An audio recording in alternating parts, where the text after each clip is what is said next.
சிவகங்கை மாவட்டம் மானாமதுரையில் ஆட்டோ ஓட்டுநர் முனீஸ்வரன் கழுத்தறுத்து கொலை செய்யப்பட்டிருப்பதால் பரபரப்பு ஏற்பட்டிருக்கிறது.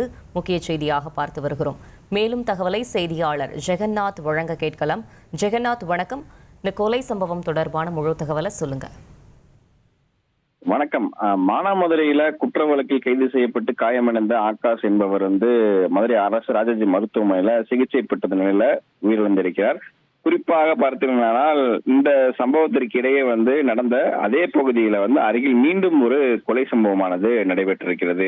சிவகங்கை மாவட்டம் மானாமதுரை ஆனந்தபுரம் பைபாஸ் சாலையில ஆட்டோ டிரைவரான முனீஸ்வரன் அவருக்கு வயது 36 ஆகிறது. அவர் பாட்டிலால் குத்தி கொலை செய்யப்பட்ட நிலையில் தற்போது அவர் உயிரிழந்திருக்கிறார். தகவல் இருந்தவுடன் சம்பவ இடத்திற்கு பாத்தீங்கன்னா சிவகங்கை மாவட்ட காவல் கண்காணிப்பாளர் சிவபிரசாத் நேரில் ஆய்வு செஞ்சிருக்காங்க.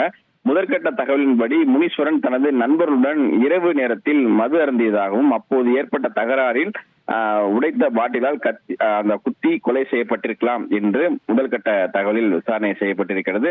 அல்லது இது தற்கொலையாக கூட இருக்கலாம் என்றும் போலீசார் தரப்பில் சந்தேகம் தெரிவிக்கிறார்கள். ஆகாஷ் உயிரிழப்பு சம்பவம் நடைபெற்ற இடத்திலிருந்து சுமார் 2 கிலோமீட்டர் தூரம் சுற்று வட்டாரத்திலேயே இந்த கொலை சம்பவம் நடைபெற்றிருப்பதால் இந்த மானாமதுரை பகுதி முழுவதும் தற்போது பதற்றமான சூழலே காணப்பட்டிருக்கிறது குறிப்பிடத்தக்கது. தகவல்களுக்கு நன்றி ஜெகநாத்.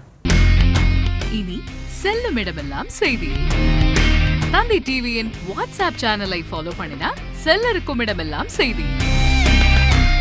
இதோ QR கோட் இப்பவே ஸ்கேன் பண்ணுங்க, ஃபாலோ பண்ணுங்க.